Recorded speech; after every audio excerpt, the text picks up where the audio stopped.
Conversa de Carro. Apresentação, Renato Rossi. Bom dia, prezados amigos da Guaíba. Estamos entrando no ar em mais um Conversa de Carro, sempre com as novidades do mundo automóvel. Um programa que também é bastante analítico, né? Porque nós analisamos essas informações também, né? Contextualizamos as informações, porque nem tudo que reluz é ouro, né? Na realidade, né? E principalmente na realidade jornalística, né? A gente sempre tem que buscar informações além das aparências, né? Isso significa, por exemplo, que é necessário, nesse momento, analisar o contexto global do automóvel, que apresentou umas modificações bastante significativas, tem apresentado desde que iniciou essa guerra que está sendo cada vez mais brutal entre Estados Unidos da América e ali o Irã. Né, o nosso presidente queria ganhar aí o troféu de um homem da paz. Eu estou falando do nosso presidente? Não, Deus me livre. Estou falando de Donald Trump. Eu realmente um cara que eu não levo a menor fé nesse cara. Ele acabou de ferrar o Brasil, né? Ele não ferrou sozinho, ajudado. Isso está dando um quiprocó político, ideológico, essa bipolarização do Brasil, a extrema-direita atinge o Lula e aí a esquerda reage. É um negócio muito chato, que nós estamos muito próximos das eleições que vem aí, né? Então vamos ver o que vai acontecer com o Brasil. Esse tarifaço aí de 25%, que pode chegar em determinados produtos a 50%, é algo realmente tremendamente negativo para o Brasil. Não tem dúvida nenhuma. Partindo do foco da indústria automobilística, essa indústria vai ter prejuízos muito grandes, principalmente no setor de autopeças. Lembrando que o Brasil é um grande exportador de autopeças, não para carros elétricos, mas os principais mercados mundiais ainda são mercados que se movem a combustão, não a eletrificação. Embora estamos vendo aí nas últimas semanas um grande aumento da demanda por carros elétricos, vem se acelerando de uma forma muito notável. Aqui no Brasil, por exemplo, nos meses de junho e julho, para vocês terem ideia, em cada mês foram vendidos quase 30 mil carros elétricos por mês. Isso é muito, porque o carro elétrico não é dominante no mercado brasileiro, mas ele está crescendo demais nesse mercado. Nós estamos vendo paralelamente o crescimento também das redes de fornecimento da carga elétrica, né? Embora o Brasil seja, pela extensão territorial, seria uma coisa para ter um uso seguro do carro elétrico num território brasileiro, principalmente regiões destituídas de cidades, não é? De cidades que se localizam em pontos distantes. Eu falo da região norte do Brasil, da região amazônica, mesmo no Nordeste, que tem áreas que são bastante despovoadas. Então, até colocar uma recarga elétrica nesses pontos aí mais despovoados é uma atitude de alto risco, né? Você sabe o que acontece com carros que param nas estradas do Brasil ou que estão trafegando em lugares bastante desérticos. É um alto risco constante, né? Os caminhoneiros que o digam, né? O crime contra caminhoneiros e contra o transporte de cargas no Brasil continua em ascensão, não em redução. Então são regiões perigosas. Aliás, as cidades brasileiras também, né? Se você for pensar que aqui não é Paris, né? Paris tem milhares de carregadores nas esquinas de Paris. Isso não é de hoje, né? Já é de muito tempo, quando começaram a aparecer carros elétricos no cenário urbano de Paris, que eram carros elétricos de aluguel, servia para toda a população. Era o Loto Libre, né? O carro livre. Esse número de carros elétricos cresceu demais, tem só se expandido na cidade de Paris. Mas Paris ainda, com todos os problemas, é uma cidade muito mais segura que qualquer cidade brasileira, né? Aqui não é fácil, você tem que ser muito corajoso a parar no lugar aí de uma cidade, numa rua qualquer, quando tiver um carregador público, né? E tá carregando seu carro por ali, né?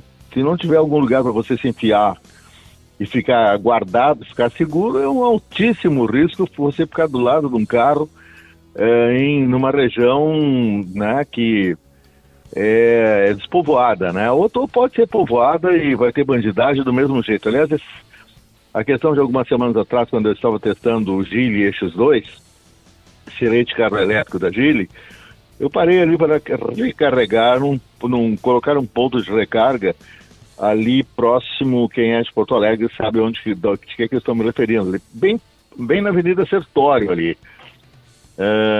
Na Avenida Sertório, não perto da CIS Brasil, no lado oposto. E sinceramente, ainda bem que tinham ali, estavam dois jovens carregando um carro só, que era um Song da BYD, caras muito simpáticos e tal, porque eu tive que fazer toda uma tramitação ali, porque eu não estava com cartão de crédito, nada, e tinha que fazer ainda o cadastramento nesse ponto de recarga. E estavam ali, essas pessoas, né, ali tem em torno de 4 pontos de carregamento, né, 4 ou 6, e eu já estava ali, ainda bem que tinha gente ali, porque eu não me sentiria seguro naquele ponto de Porto Alegre, ficar carregando o carro numa região que é bastante difícil, complicada, né, onde você tem que estar muito atento de quem está se aproximando. Então isso vai ser um problema muito sério de recarga no Brasil devido justamente à insegurança urbana. Eu acredito que esses pontos de recarga terão que ser muito específicos. Vai ter que ter nesses pontos de recarga policiamento, sem dúvida nenhuma.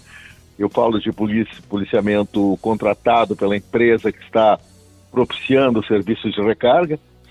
Nessa empresa que eu fui lá, que colocou esses carregadores, não tinha ninguém. Apareceu um cara que era da WEG, do fabricante de carregadores portáteis, né, ou portáteis ou profissionais, profissionais que eu falo que são colocados em pontos fixos, né, e tem os portáteis que você compra e leva para casa. Os carregadores são vendidos em qualquer lugar aí, custam 4 mil, 5 mil, 10 mil, dependendo da qualidade do carregador. E eu penso que naquele momento ali, quando eu cheguei, eu até me senti muito desamparado, porque eu não vi ninguém. Não vi ninguém ali em volta. Depois que surgiu um cara que trabalha para a WEG, que é uma grande empresa fornecedora de equipamentos elétricos, eletrificados, digitais, uma multinacional alemã, que trabalha há muito tempo no Brasil. E depois que esse cara apareceu, eu comecei a conversar com ele, ele me disse que estava fazendo ali uma supervisão. Mas a supervisão parece supervisão invisível, né? Porque eu fiquei um tempo grande ali e não apareceu ninguém. Era o self-service total, né? Agora, tudo depende de uma questão cultural. Nós não temos uma sociedade ainda totalmente automatizada para que você possa ficar... Inclusive o cadastramento nesse ponto era um cadastramento bem difícil. Tinha que responder uma série de coisas, entrar e dar número de cartão, e tira cartão, bota cartão, um saco. Entendeu? Eu que sou um cara anti-burocrático, achei tudo um saco. Aliás, me salvou, que eu não estava com cartão de crédito, me salvou um dos jovens esses. Quando eu falo jovens, era um cara de seus 40, 30 e poucos anos, e me falou que era engenheiro, inclusive. Ele estava lá com um amigo carregando esse BYD Song, que, aliás, convenhamos, é um excelente SUV, né? Ele estava até me falando do prazer que ele teve nessa compra, porque o Song superou as expectativas dele enquanto veículo elétrico. E o Song, ele comprou um Song totalmente eletrificado. Esse veículo tem uma autonomia nos 400 quilômetros, é uma boa autonomia. E ele disse que o próximo carro dele seria elétrico também. Esse Song foi a primeira experiência dele com carro elétrico. E o amigo dele também é dono de um Dolphin da BYD. Ou seja, ambos os carros da BYD. E o amigo também, esse engenheiro, falou para mim que estava satisfeitíssimo com o Dolphin, só que estavam algumas coisas que ele não gostou, um descascamento da pintura, coisas mínimas assim. Mas eu fiquei mais seguro ali com 2 caras do meu lado, né, cara? E não eram uns caras pequenos, não. Parecia que eu estava com meus guarda-costas elétricos, entendeu? porque sinceramente eu precisava carregar aquele X2. Eu cometi o erro de não verificar a carga e eu estava saindo de Porto Alegre para voltar aqui no litoral, porque eu moro em Bé, eu já falei isso várias vezes, eu estou aqui 6 meses morando no litoral. Aliás, já estou meio, né, parece que o meu tempo de vivência por aqui vai ser meio curto, né, porque eu nunca morei em litoral. Fui fazer essa experiência e tem sido uma experiência difícil, né? Não é muito fácil não, viu? Até porque o cara morar aqui e trabalhar em Porto Alegre, eu tenho que ir 2, 3 vezes por semana em Porto Alegre ou mais, não é uma tarefa fácil, né? Embora o trajeto pela BR-101 é fácil, não tem, né, grande parte quando eu vou para Porto Alegre, eu pego em geral a estrada vazia, né? Durante a semana, que o fluxo indo de Imbé para Porto Alegre, o fluxo é bem menor do que, por exemplo, Porto Alegre para o centro do país, que aí começa cheio de caminhões a freeway durante a semana. Mas, bom, eu não vou fazer agora drama psicológico com vocês aqui no telefone, né? Até eu estou vendo aqui na frente da minha casa um coqueiro balançando, quer dizer, está começando uma ventania no litoral tremendo, né? Bom, legal ver coqueiro, né? Melhor ver coqueiro do que ver caminhão passando, ambulância, trânsito intenso, como já está o trânsito de Porto Alegre. Não, mas aqui, ao menos no litoral, quem quiser um descanso maior para a mente, realmente opta pelo litoral, né? Agora, eu confesso que eu sou porto-alegrense na alma, né? Não adianta, né? Nasci em Porto Alegre e continuo amando essa cidade. Então, para mim, vai ser muito difícil realmente permanecer aqui. Foi uma tentativa, né, amigos? Tentativa e erro. E eu já vinha de 16 anos que eu tive casa aqui, né? Uma casa a 4 quadras do mar, aqui na própria Imbé, e que foi uma experiência maravilhosa na minha vida da minha esposa, porque era um bairro também muito agradável, com muitos amigos que nós tínhamos lá. Aqui um poço no lugar onde eu estou, muito mais desértico. Mas, amigos, vamos continuar então. Estou falando sobre negócio de carregamento, né? Não é sobre a minha estado da alma por estar aqui no litoral tomando vento, né? E vai ser isso, né? Vamos ter uma eletrificação sólida quando tivermos um fornecimento de energia garantido pelas fornecedoras de energia, que já estão sobrecarregadas. Eu fico pensando de plugar mais centenas de milhares de veículos nessa rede que tem no Brasil de distribuição de energia, vai ser alguma coisa muito complicada. E sem essa rede é difícil, porque os meus 12 dias que eu estive, que não seriam 12 dias, seriam na verdade 24 dias, eu testaria um EX2, depois eu testaria o EX2 Plus, e foi aí que aconteceu aquele acidente comigo, que eu encontrei como bônus de final de semana, deveria vir assim, em inglês, né? Nessa barra de concreto, deveria ser Tunanato with Love, né? Tem num bloco de concreto que estava jogado nas obras ali que a prefeitura está realizando aqui na avenida principal de Imbé. E estava encoberta, essa massa de concreto estava encoberta por areia e detritos da construção, que eles nem tinham tirado. Aliás, 10 dias depois, eu fui ali novamente, onde eu tinha me acidentado, e estava lá mesmo bloco de concreto, que até deu uma olhada para mim e falou, hello. Então é um bloco norte-americano, está em moda, aí o seu trampo está em moda, ele me cumprimentou em inglês, né? Tá lá ele, tremendo sem vergonha.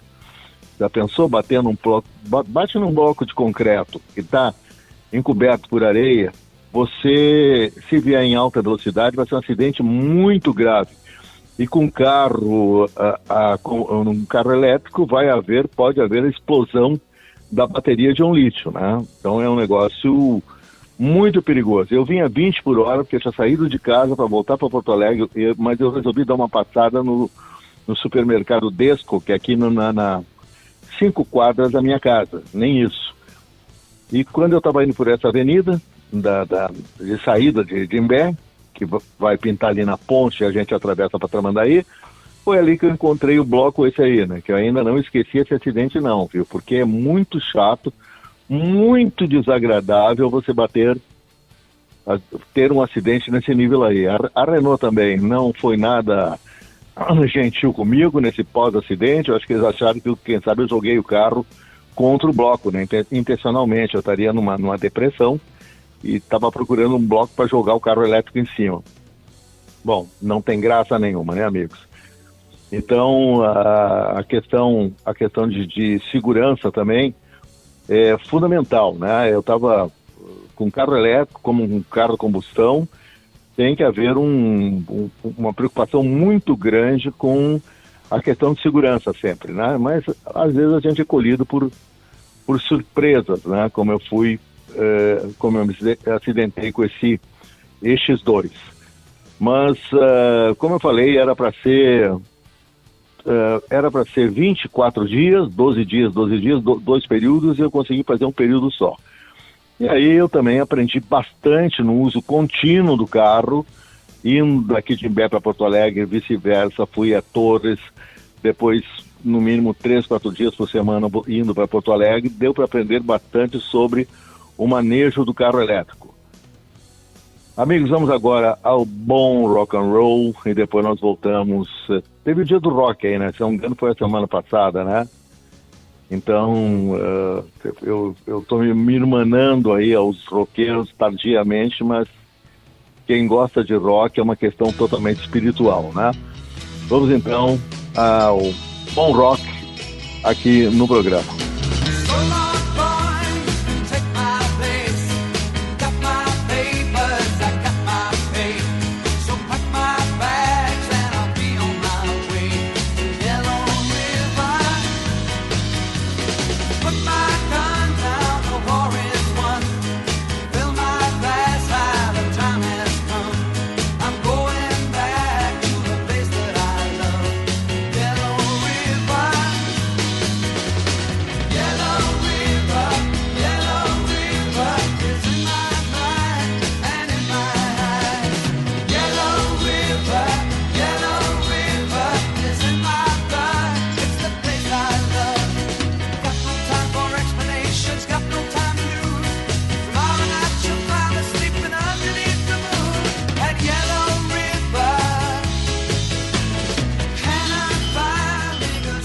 Conversa de Carro. Apresentação: Renato Rossi.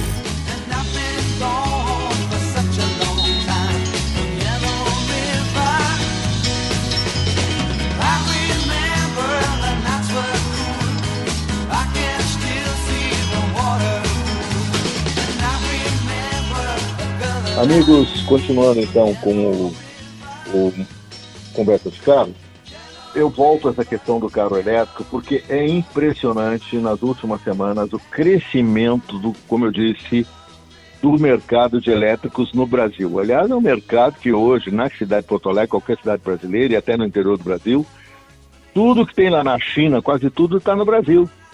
Já tem no mínimo 17, 18 marcas atuando no mercado brasileiro. Isso é um absurdo. É muita coisa, porque nós temos poucas marcas aqui instaladas no Brasil que produzem carros. Vamos ao Stellantis, que fabrica a Ram, a picape Ram, fabrica a Jeep aqui no Brasil, que são os dois principais produtos, o Renegade e o Compass.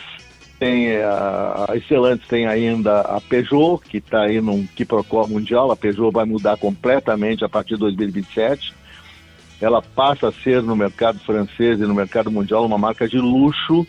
Portanto, esses produtos que estão aí, como 208 e outros, são carros simples, vão sair do mercado. A Peugeot vai mudar a sua atuação mundial. E, de qualquer maneira, são carros fabricados no Brasil, né?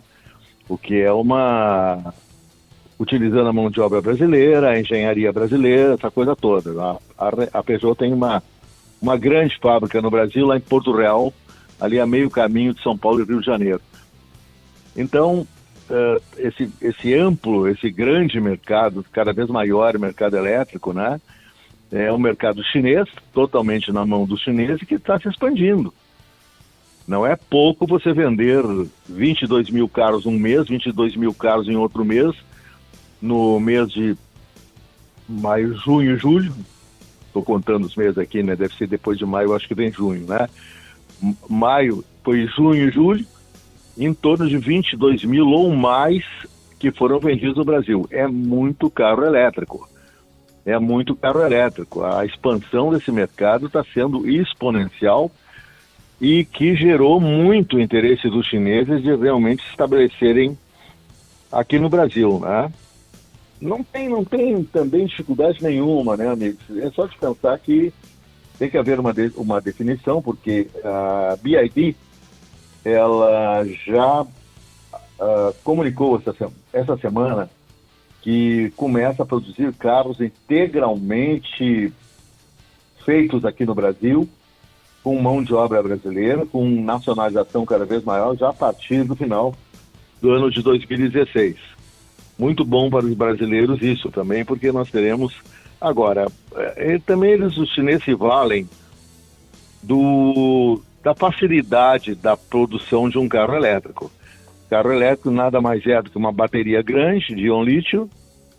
Os sistemas mecânicos, as suspensões são as mesmas dos carros a combustão, o que significa uma McPherson na dianteira e pode ser um eixo risto ou uma multilink na traseira, que fica numa plataforma que faz uma combinação, essa plataforma, com a bateria, as baterias maiores ocupam uma grande parte da estrutura do carro, do chão do carro, e 60% menos de componentes. Então é muito mais fácil ela produzir um carro elétrico do que produzir um carro a combustão que tem 70%, até 70% a mais de componentes, né? Porque tem uma olhada no motor do carro elétrico, né? É uma bateria com ali um sistema de tração, acoplado ao sistema de tração. Não tem marcha, não tem caixa de marchas, não tem, é tudo muito simples, entendeu? Muito fácil de ser produzido. É claro que fácil entre aspas, né? Cada marca tem a sua tecnologia e todos os elétricos que eu já andei até agora têm diferenças de comportamento dinâmico. Agora, são muito mais equalizados do que carros a combustão. Você não nota muita diferença do comportamento dinâmico entre os elétricos, e você nota grande diferença no comportamento de carros a combustão, que, por exemplo, só uma adição num carro a combustão de uma suspensão independente na traseira já muda muito o comportamento do carro, em geral para melhor, né? Não acontece isso nos carros elétricos. O sistema de tração também é bem simplificado. Então, por isso que os chineses estão aí com essa sanha, né, de tomarem conta do mercado brasileiro e do mercado mundial. E aqui no Brasil já está programado por eles, né? Vai ter aí a fábrica lá da Land Rover e Jaguar, que fica também lá na área de montanhas do Rio de Janeiro, na Via Dutra, no meio da Via Dutra ali, área de Resende, aquela região toda, que aliás é muito bonita, muito interessante. A fábrica da Jaguar Land Rover, ela parou porque a Jaguar Land Rover é uma marca que está problematizada no primeiro mundo, não deu certo o último lançamento. Eles tentaram mudar a identidade, a personalidade da Jaguar, isso aí não deu certo. A Jaguar é uma das marcas mais tradicionais do mundo, fizeram um Jaguarzão quadrado, estranhíssimo.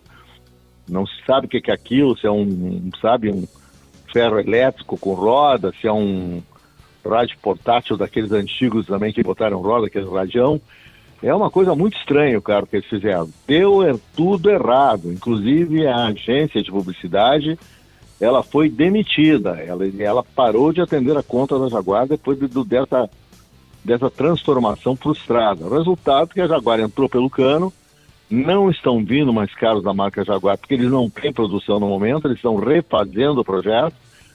Eu sabia que era um perigo total mexer na Jaguar. Eu tinha essa impressão por tudo que a Jaguar representa, principalmente no primeiro mundo. Fizeram um carro elétrico quadradão, potentíssimo, mas que não agradou aquilo lá. A Jaguar sempre foi a marca do refinamento estético primeiro, né? Depois do refinamento mecânico, tecnológico, também que deixou a desejar há muitos anos, que a Jaguar também não vem apresentando carros de grande qualidade no mercado primeiro-mundista, né? Então eles venderam, né? Essa fábrica não está mais ativa e ela está sendo tomada pela Chery. A Chery quer produzir os SUVs da Omoda Jayco. Essa semana eu deixei de testar um Omoda que me foi oferecido, não tive condições de pegar o carro e vou deixar isso para a semana que vem, para a próxima semana. Aliás, eu vou testar tanto o Omoda, o último Omoda, como o Omoda que está fazendo muito sucesso no mercado brasileiro, e também vou testar o novo C10 da Leap, que também está fazendo sucesso, inclusive no mercado local. Ambas as marcas têm revendas aí poderosas, né? A revenda é do Grupo Felice, que é um poderoso grupo aí do interior do estado, estabelecido em Porto Alegre. Vende a Omoda Jayco, e o outro é a tradicionalíssima, o Grupo Savar, né? Que é um grupo de grande poder econômico, de seriedade total, de atenção. São eles os vendedores de Mercedes-Benz há décadas aqui na região sul, sendo que considerada a revenda Mercedes-Benz do grupo, foi considerada durante muito tempo uma das melhores do Brasil. Ainda continua sendo uma revenda, por exemplo, campeã de assistência técnica a carros tão sofisticados como os carros da Mercedes-Benz.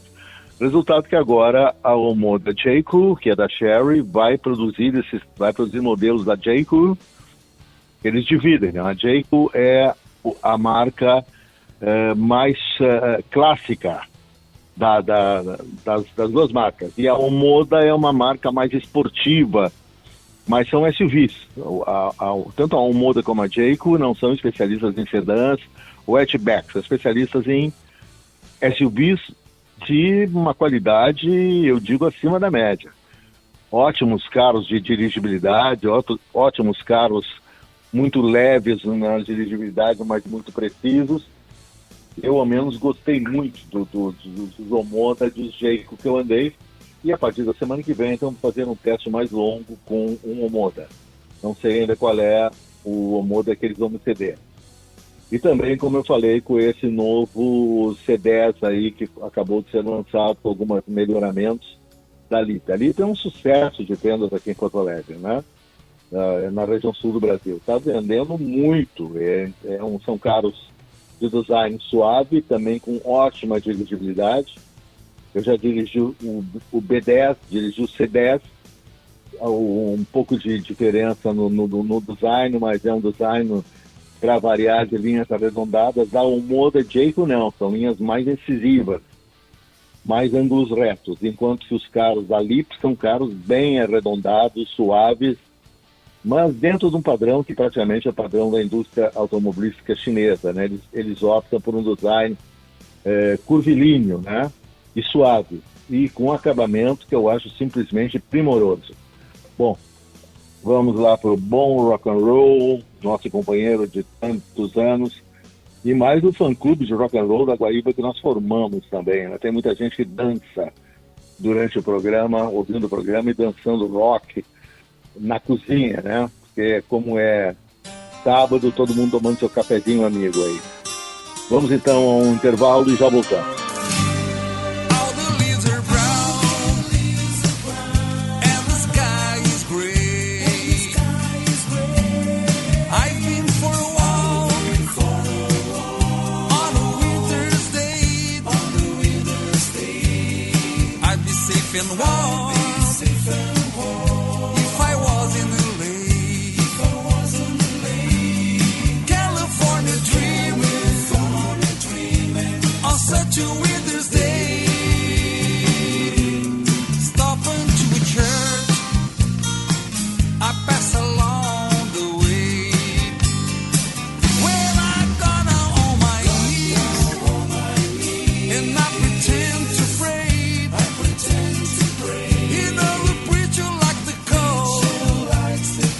He knows I'm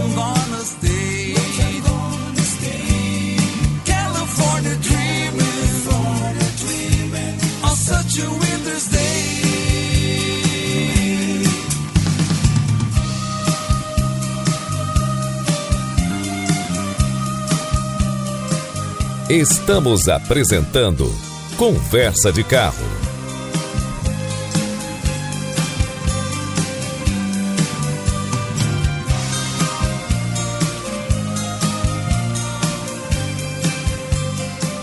Bom, amigos, nós continuamos então aqui com Conversa de Carro, novamente no tema do carro elétrico. Como eu disse, eu tive, graças a Deus, a felicidade de andar em vários modelos elétricos.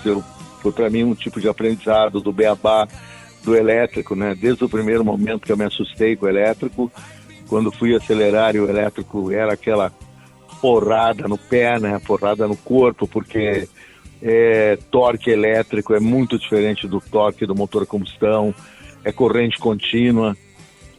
Inclusive, dos primeiros modelos elétricos que eu andei, eu acho que é uma história longa, né? Essa primeiro elétrico, na verdade, que eu andei para valer foi em 2011, lá nos Estados Unidos da América, lá em Michigan, quando eu fiz o teste bastante longo do Volt, né, que era o primeiro carro híbrido plug-in lançado pela indústria automobilística norte-americana, né?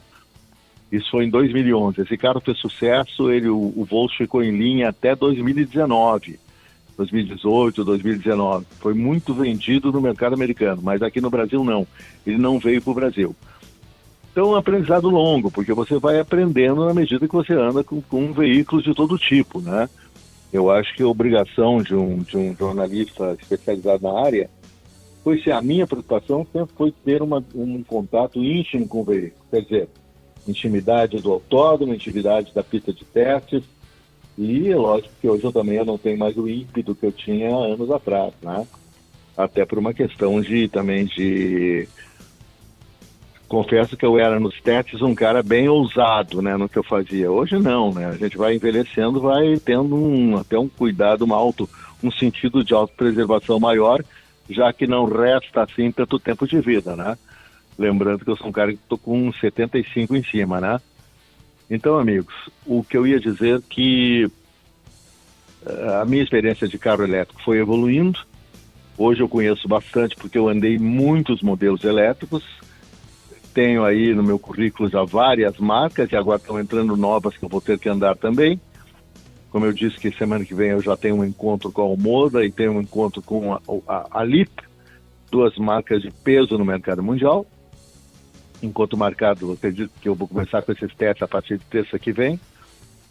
E o que eu noto, né? O que eu noto é também uma melhora, né, progressiva do produto chinês.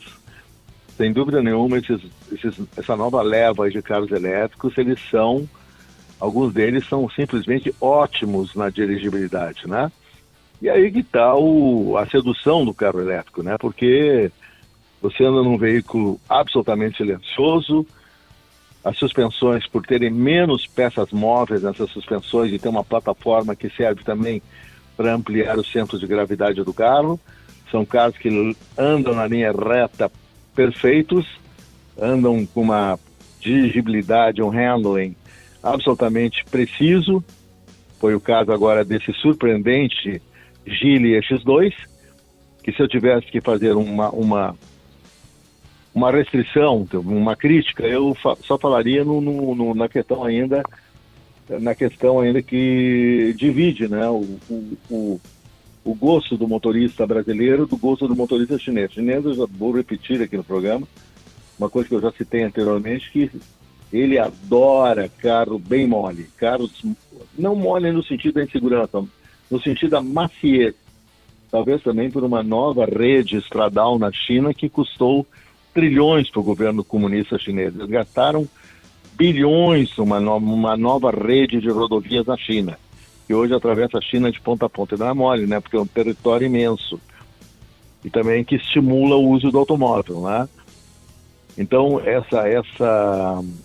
quando se anda em carro elétrico chinês, você nota uma equalização do comportamento dinâmico. Não há muita, como eu disse, não há muita diferença de fazer curva, não fazer curva, andar na linha reta. Eles são precisos na linha reta, eles são tremendamente silenciosos. E eu não peguei o chinês, mesmo os SUVs, que tivessem alguma tendência a mudança de trajetória, ou seja, a instabilidade direcional, que é muito xarope. Não tem isso, eles são muito precisos na linha reta. Alguns são um pouco mais sensíveis em curvas, que são os SUVs, porque eles estão mais elevados em relação ao solo, apresentam uma tendência de oscilação maior em curva, mas que não torna o uso perigoso. Isso aconteceu agora no teste que eu fiz com o Geely X2. Ele era um pouco balançante em curvas, mas não ao ponto de tornar a jornada elétrica insegura e aventureira. Nada disso. Eles são bastante precisos, esses carros.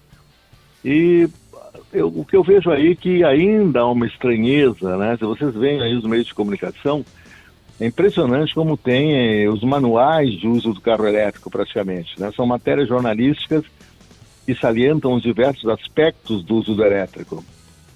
Onde o carro elétrico vai melhor, onde ele não vai melhor, como dirigi-lo, como economizar a carga de íon lítio, a carga de lítio, como ela dura mais ou dura menos, características também tecnológicas dos carros, enfim, são manuais, assim, matérias que tocam nesses aspectos de dirigibilidade, conforto de marcha, segurança, e que eu acho muito importante quem está fazendo esse trabalho. É muito importante isso para o consumidor, né?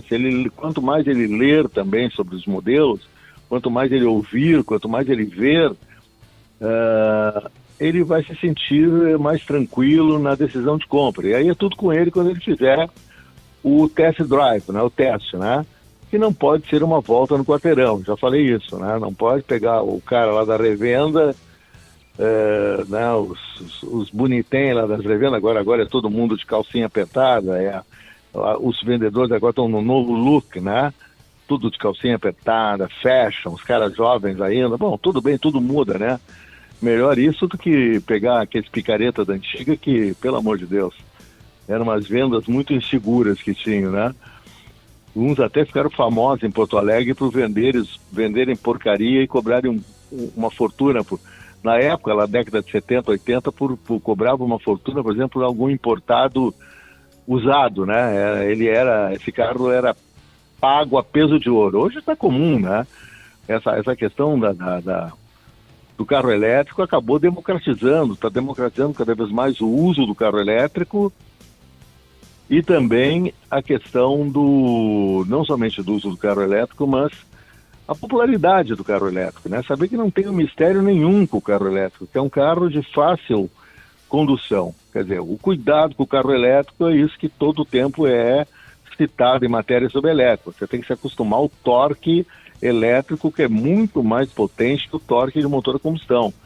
Pode ser até uma Ferrari. Hoje, por exemplo, o SU7 da Xiaomi, está batendo recordes mundiais de velocidade, ele é um terror o carro, ele tem mais de 1000 HP, superior a uma Ferrari. Ele anda mais que uma Ferrari, isso foi provado no Autódromo de Nürburgring. Então, são carros que quando tem carros elétricos muito potentes, claro que o cuidado na condução deve ser maior. Não vai tocar o pezão lá no fundo do acelerador, porque você vai sair pelo vidro traseiro, com certeza absoluta. Embora os chineses tenham evoluído muito nessa questão de polir esse torque elétrico, isso significa que fizeram torques menos brutais. E você já tem uma segurança maior na utilização do carro. Os primeiros que eu andei com motores potentes eram um terror. Na verdade, eu próprio, em determinados momentos, tocando gago agora, determinados momentos, eu me senti constrangido. Você sabe um carro que eu fiquei constrangido? Quando peguei o carro, eu tive que me adaptar, o Seal, com aqueles lançados com 531 HPs, depois lançaram mais uma versão, que aí já tinha praticamente 600 HPs, um carro leve, que me botou na parede, principalmente em autódromo, né? Porque o carro era leve, não tem redução de marchas, você vem em alta velocidade, você tem que confiar somente nos freios e ter a medida exata se você vai conseguir fazer aquela curva ou não, né? Que é só a experiência que dá a você, principalmente num teste de autódromo ou numa pista de testes. Agora o Seal tá mais domado, entendeu? Eles deram uma guariba aí nessa parte de aceleração, ele ficou mais tranquilo. Ele era muito nervosão, ele era um um cara nervoso realmente esse Sil. Não era para qualquer motorista também, e houveram muitos acidentes com o Sil. Então, tudo a gente vai aprendendo, né? Mas o que eu vejo é que o carro elétrico está se tornando alguma coisa muito comum no trânsito do Brasil, sem dúvida nenhuma. E é uma tendência que vai crescer na medida que não há nenhuma segurança nesse momento para distribuição de petróleo no mundo, devido a essa guerra que se agrava entre Estados Unidos da América e Irã. O nosso amigo lá, o loiro amarelo, ele falou que a guerra ia acabar uma semana, porque ele ia dominar. O Irã não dominou coisa nenhuma. O Irã resiste e complica a vida dos norte-americanos. Inclusive, a falta de petróleo já está se fazendo sentir no mundo. No mercado americano já está faltando gasolina. O mercado europeu também está mal. O Brasil também não está bem. Está começando a faltar combustível, principalmente diesel no Brasil. Então, assim, a questão geopolítica está atrapalhando um monte o motor a combustão. E continuando assim, esse motor a combustão vai ter um final antes do previsto. Como eu disse, né, é só ler na imprensa internacional, imprensa europeia, imprensa norte-americana, o grande avanço do carro elétrico nesse ano de 2026. As vendas de elétricos, e inclusive isso está arrefecendo bastante a venda do carro híbrido, que tinha subido muito no ano de... Agora, em 2023, 2024. 2024 começou a haver muita dúvida sobre o carro elétrico, lançado principalmente por pseudo-jornalistas trabalhando a favor das petroleiras e trabalhando a favor de fabricantes de carros a combustão somente, né? Porque tem marcas que têm pouquíssima eletrificação. O próprio Stellantis. Dá uma olhada nos carros do Stellantis, que tem algum híbrido leve, não tem nada mais do que isso. Por enquanto não tem. Aliás, desculpem, tem a LIP, que é associada ao Stellantis. Aí o Stellantis foi vivo, não fez o projeto. Ela aproveitou um carro que já estava andando, investiu 49% do capital da LIP e está trabalhando com a LIP num esquema internacional.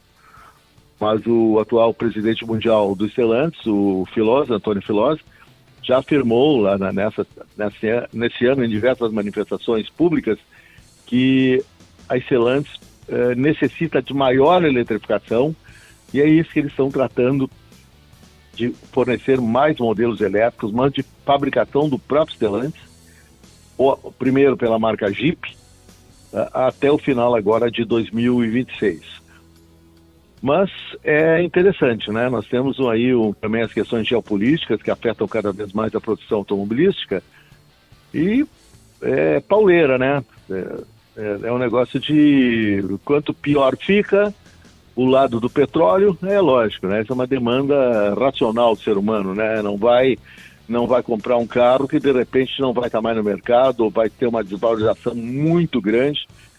Você só dê uma olhada na desvalorização de alguns carros aí que tem no mercado. É impressionante. Por exemplo, um Taos que era vendido a 200 e não sei pedrada, já está com...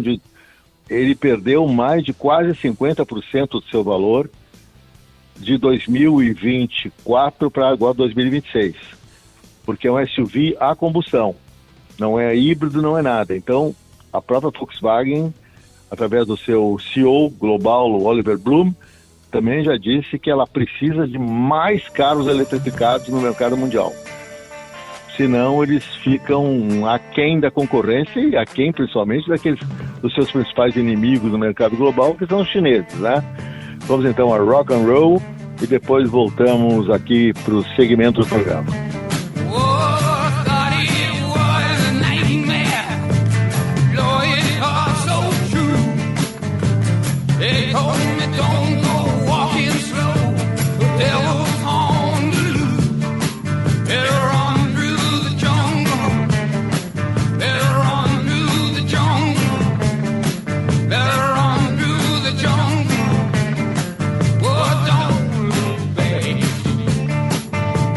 That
Estamos apresentando Conversa de Carro.